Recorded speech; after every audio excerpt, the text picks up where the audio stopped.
Hello, it's Amy Zewe with the Friday Jerusalem Connection Red Alert Report. It's April 1st. BDS. We have allies in the most unlikely places in combating it. BDS stands for Boycott, Divest, Sanction.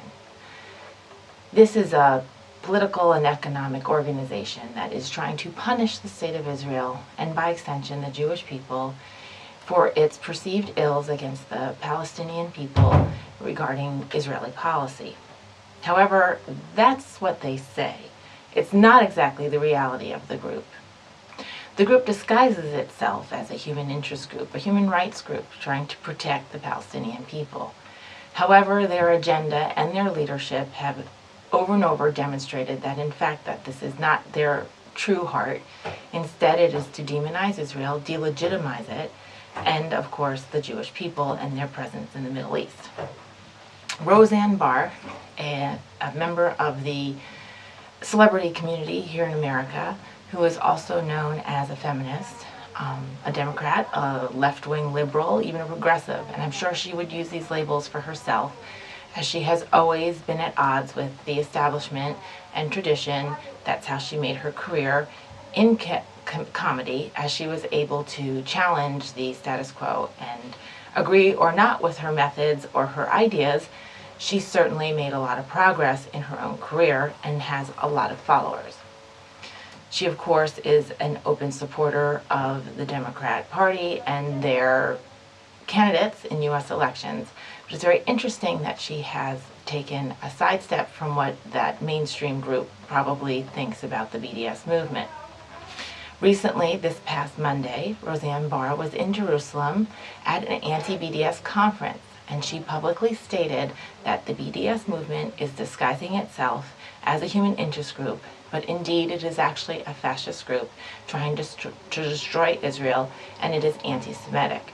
She even called out Max Blumenthal's book that advocates BDS actions against the state of Israel. Now, this particular book has been lauded by the Obama administration, as well as as Hillary Clinton in some of her emails that have been exposed from the email scandal. Therefore, Ms. Barr is taking a deviation from the thought process of the current administration and its leadership. And for that, I applaud her for taking a stance on critically thinking through a topic and then openly expressing herself about it. Another American liberal celebrity named Bill Maher, who has his own television show on cable, is known for being a comic and, of course, a scathing critic of a lot of tradition and conservative thought, and would probably also identify himself as progressive, left-wing, or liberal on the political spectrum. Of course, many in the U.S. left-wing or liberal thought look to Europe as an example of ways we should be. However, Mr. Maher last week also made a challenge to Europe that now that they've experienced some of the terrorism, unfortunately, that Israel has been dealing with for decades, that they can start to understand Israeli policy rather than constantly degrading it and demonizing it with their various actions and resolutions. In particular, this was indirectly alluded to, but the EU is constantly seeking to pass BDS ideas by boycotting or labeling Israeli products for the European citizenry to choose not to buy. So indirectly, he was also making a statement that BDS is not really for the advancement of human rights issues in the Middle East. Another example of where diversity in thought is starting to hone in on the reality of a single truth was published in the Jerusalem Post just this week by Ronald Lauder.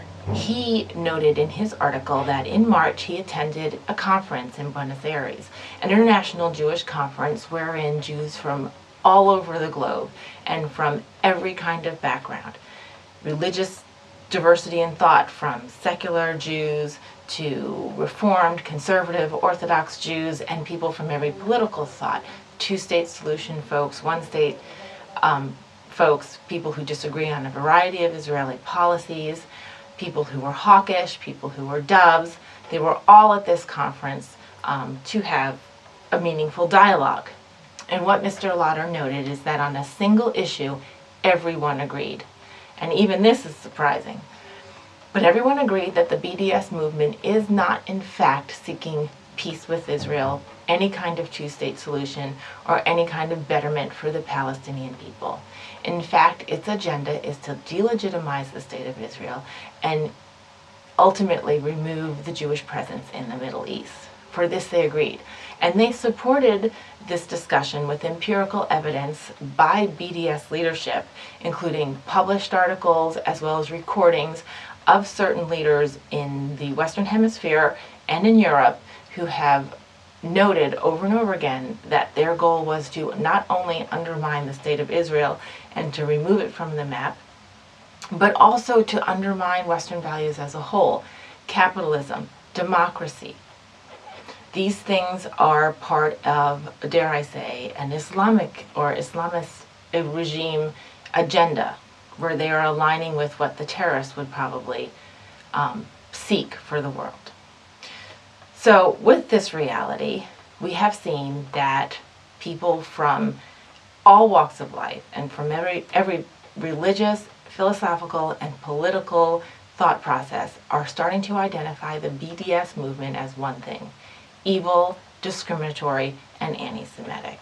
And it is because of this we have to continue to alert college campuses and young minds who are succumbing to this deception that it is somehow a human interest or a human rights group, that this is indeed not the case.